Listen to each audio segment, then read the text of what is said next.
ಆತ್ಮೀಯ ಎಲ್ಲ ಶಿಕ್ಷಕ ಮಿತ್ರರಿಗೂ ನಮಸ್ಕರಿಸುತ್ತಾ ಈಗಾಗಲೇ MHRD UDICE ಪ್ಲಸ್ನ SDMS ವಿಭಾಗದಲ್ಲಿ ಮಕ್ಕಳಿಗೆ ನಾವು ಅಪಾರ್ ಐ ಡಿಯನ್ನು ಕ್ರಿಯೇಟ್ ಮಾಡ್ತಾ ಇದ್ವಿ. ಈ ಒಂದು ಅಪಾರ್ ಐ ಡಿ ಕ್ರಿಯೇಟ್ ಮಾಡೋ ಸಂದರ್ಭದಲ್ಲಿ ಕೆಲವೊಂದಿಷ್ಟು ಎರರ್ಗಳನ್ನು ಒಂದು 3 ರೀತಿ ಎರರ್ಗಳನ್ನು ಕಾಣ್ತಾ ಇರೋದು ನಾವು ಗಮನಿಸಿದ್ದೀವಿ.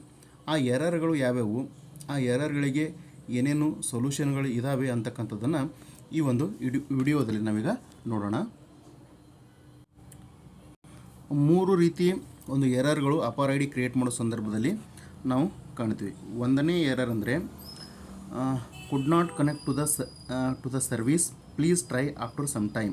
ಎರರ್ ಕೋಡ್ RKX2003 ಅಂತಕ್ಕಂಥದ್ದು ಇದು ಒಂದು ರೀತಿ ಎರರು. ಇನ್ನು ಎರಡನೇದು APAAR service error, you have reached the maximum account limit for this mobile number, please try a different number ಅಂತಕ್ಕಂಥದ್ದು ಎರಡನೇ ಒಂದು ಎರರು.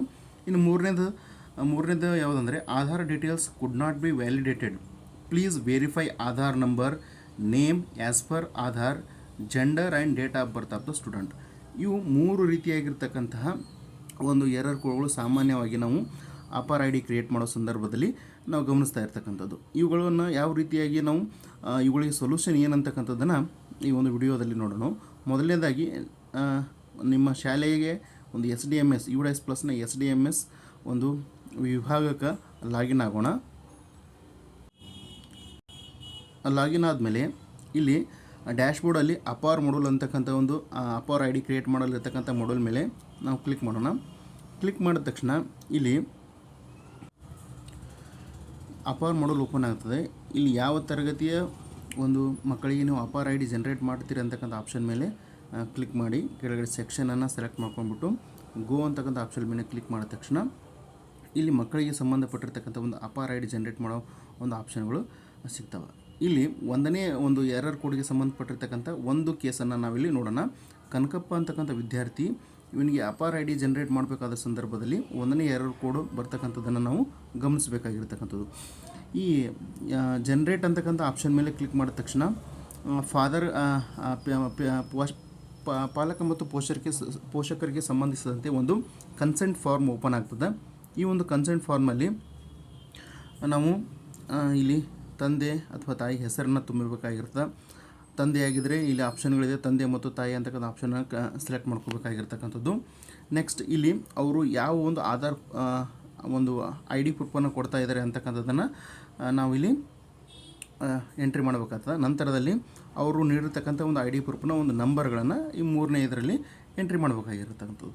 ಇಷ್ಟಾದಮೇಲೆ ಇಲ್ಲಿ ಕೆಳಗಡೆ ಏನಂದ್ರೆ ನಿಮ್ಮ ಶಾಲೆಯ ಒಂದು ಸ್ಥಳದ ಹೆಸರನ್ನು ಎಂಟ್ರಿ ಮಾಡಬೇಕಾಗಿರ್ತದೆ.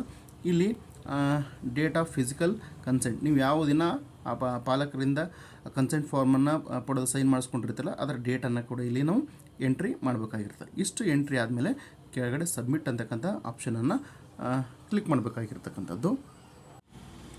ಕೆಳಗಡೆ ಸಬ್ಮಿಟ್ ಅಂತಕ್ಕಂಥ ಆಪ್ಷನ್ ಮೇಲೆ ಕ್ಲಿಕ್ ಮಾಡಿದ ತಕ್ಷಣ are you sure you want to generate APAAR I D with consent by father ಅಂತಕ್ಕಂಥ ಆಪ್ಷನ್ ಬರುತ್ತೆ. ಇಲ್ಲಿ ಕನ್ಫರ್ಮ್ ಅಂತಕ್ಕಂಥ ಆಪ್ಷನ್ ಕ್ಲಿಕ್ ಮಾಡಿದ ತಕ್ಷಣ ಇಲ್ಲಿ ಗಮನಿಸ್ತಾ ಇರ್ಬೋದು ನೀವು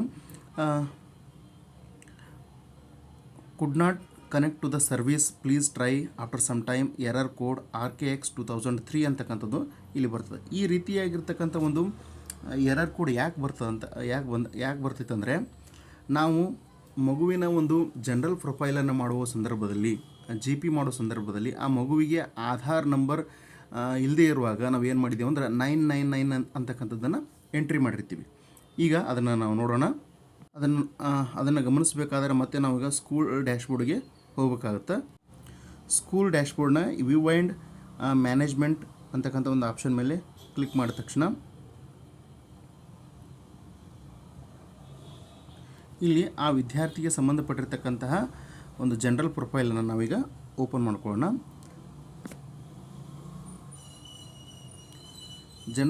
ಜನರಲ್ ಪ್ರೊಫೈಲ್ ಓಪನ್ ಮಾಡಿದ ತಕ್ಷಣ ಇಲ್ಲಿ ಆ ವಿದ್ಯಾರ್ಥಿಗೆ ಆ ಒಂದು ಎರರ್ ಕೋಡ್ ಬರೋದಕ್ಕೆ ಮುಖ್ಯವಾಗಿರ್ತಕ್ಕಂಥ ಕಾರಣ ಏನಂದರೆ ಆ ಮಗುವಿಗೆ ಯಾವುದೇ ಆಧಾರ್ ನಂಬರ್ ಇಲ್ಲದೇ ಇರೋ ಸಂದರ್ಭದಲ್ಲಿ ನಾವು 99 ಅಂತಕ್ಕಂಥದ್ದನ್ನು ನಾವು ಎಂಟ್ರಿ ಮಾಡ್ತೀವಿ.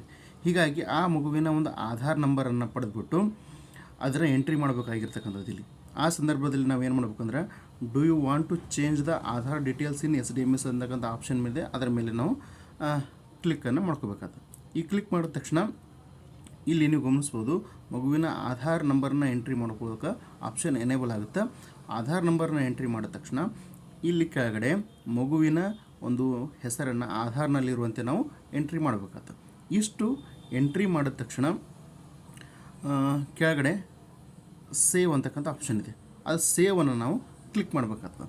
ಸೇವನ್ನು ಕ್ಲಿಕ್ ಮಾಡಿದ ತಕ್ಷಣ ಕ್ಲಿಕ್ ಮಾಡಿದ ಮೇಲೆ ಮತ್ತೆ ನಾವು ಆ ಮಗುವಿನ ಅಪಾರ್ ಐ ಡಿಯನ್ನು ಕ್ರಿಯೇಟ್ ಮಾಡೋ ಸಂದರ್ಭದಲ್ಲಿ ಅಪಾರ್ ಮಾಡಲ್ನಲ್ಲಿ ಹೋದ ತಕ್ಷಣ ಮತ್ತೆ ಆ ತಂದೆಯ ಹೆಸರು, ಆ ತಂದೆ ಒಂದು ನೀಡಿರ್ತಕ್ಕಂಥ ಐ ಡಿ ಪ್ರೂಫು, ಅದರ ನಂಬರ್ನ ಎಂಟ್ರಿ ಮಾಡಿಬಿಟ್ಟು ಸಬ್ಮಿಟ್ ಕೊಟ್ಟ ತಕ್ಷಣ ಈ ಮಗುವಿಗೆ ಒಂದು ಅಪಾರ್ I D generate ಆಗತಕ್ಕಂಥದ್ದು.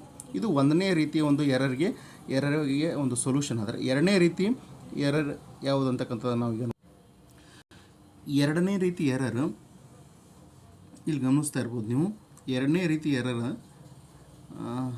ಅಪಾರ್ service error, you have reached a maximum account limits for this mobile number ಅಂತಕ್ಕಂಥದ್ದು ಎರಡನೇದು. ಈ ರೀತಿ ಒಂದು ಎರರ್ ಯಾಕೆ ಬರ್ತೈತೆ ಅಂದ್ರೆ, ಈಗಾಗಲೇ ನಾವು ಮಕ್ಕಳಿಗೆ ಸಂಬಂಧಪಟ್ಟಿರ್ತಕ್ಕಂತಹ ಒಂದು GP ಜನರಲ್ ಪ್ರೊಫೈಲ್ನ ಕ್ರಿಯೇಟ್ ಮಾಡೋ ಸಂದರ್ಭದಲ್ಲಿ ಆ ಮಗುವಿನ ಮೊಬೈಲ್ ನಂಬರ್ ನಮಗೆ ಲಭ್ಯವಿರದೇ ಸಂದರ್ಭದಲ್ಲಿ ನಾವೇನು ಮಾಡ್ತೀವಿ ಅಂದ್ರೆ 999 ಅಥವಾ ಇನ್ನೂ ಯಾವುದೋ ಒಂದು ನಂಬರನ್ನು ಸುಮಾರು ಸತಿಯನ್ನು ಹಾಕಿ ಎಂಟ್ರ್ ಮಾಡಿರ್ತೀವಿ.